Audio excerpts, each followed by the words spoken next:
সুপ্রিয় দর্শক শ্রোতা, স্বাগতম আজকের বিশ্ব এর সংবাদ পরিক্রমায়। শেষ পর্যন্ত ইরান বনাম আমেরিকা অথবা ইরান বনাম ইসরায়েল অথবা ইরান বনাম পশ্চিমা বিশ্ব এর পরবর্তী যুদ্ধের যে ঘণ্টাধ্বনি তা কিন্তু অলরেডি বেজে গিয়েছে।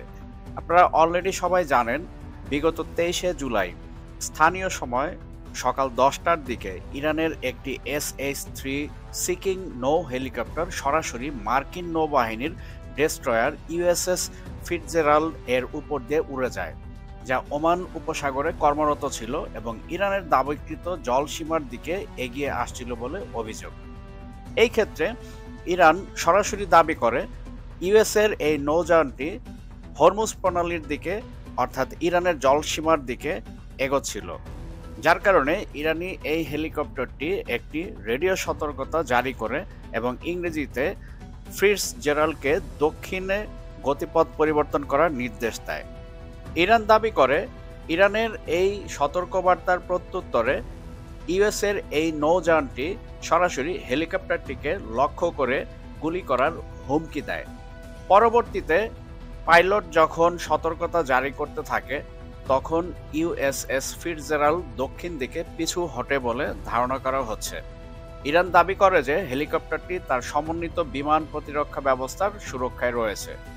ইউএস মার্কিন প্রতিক্রিয়ায় মার্কিন সেন্ট্রাল কমান্ড এর মিথস্ক্রিয়াটিকে নিরাপদ এবং পেশাদার সংঘর্ষ হিসেবে বর্ণনা করেছে, জানিয়েছে যে এটি USS ফিটজেরাল্ডের মিশনের উপর কোনো প্রভাব ফেলেনি এবং ইরানের বক্তব্যকে মিথ্যা বা ভুল তথ্য ছড়িয়ে দেওয়ার লক্ষ্যে বলে অভিহিত করেছে।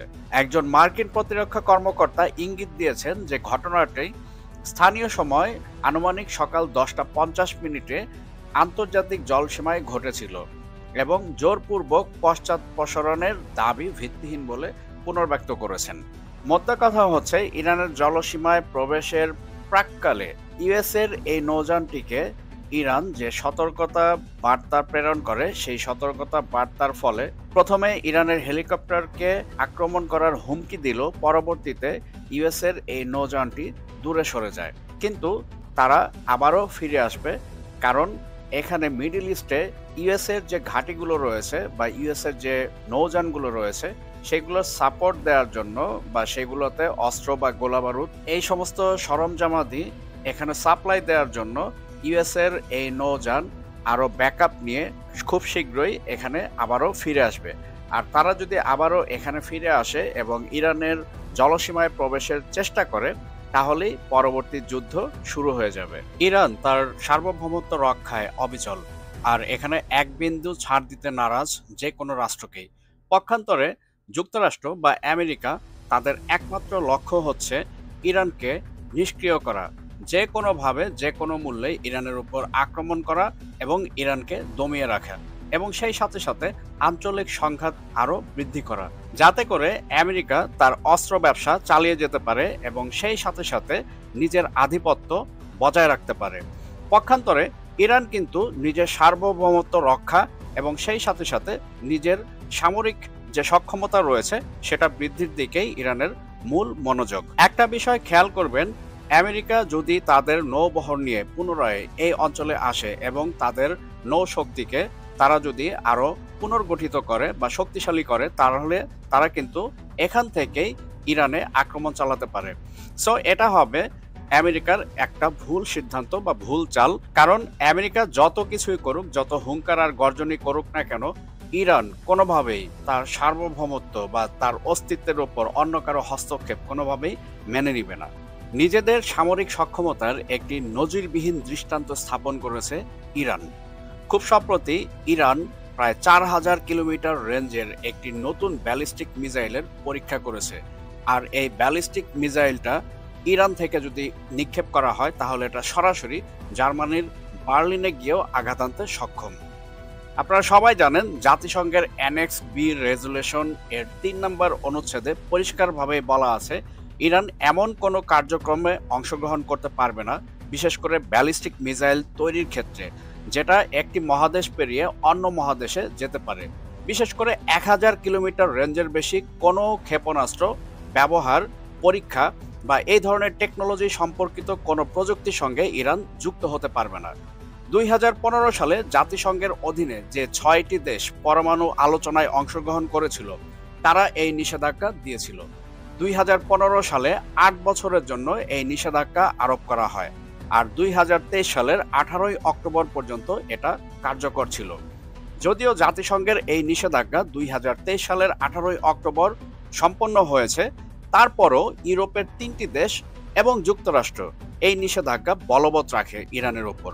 ফলে ইরান এবং পশ্চিমা বিশ্বের সঙ্গে পরমাণু ইস্যুকে কেন্দ্র করে উত্তেজনা বেড়েই চলেছে। ঠিক এমন পরিস্থিতিতে আজ শুক্রবার 25শে জুলাই তুরস্কে জার্মানি, যুক্তরাষ্ট্র এবং ফ্রান্স এই 3টি দেশের সঙ্গে ইরানের একটি বৈঠক অনুষ্ঠিত হবে, আর এই বৈঠকটি অনুষ্ঠিত হবে পরমাণু ইস্যুকে কেন্দ্র করেই।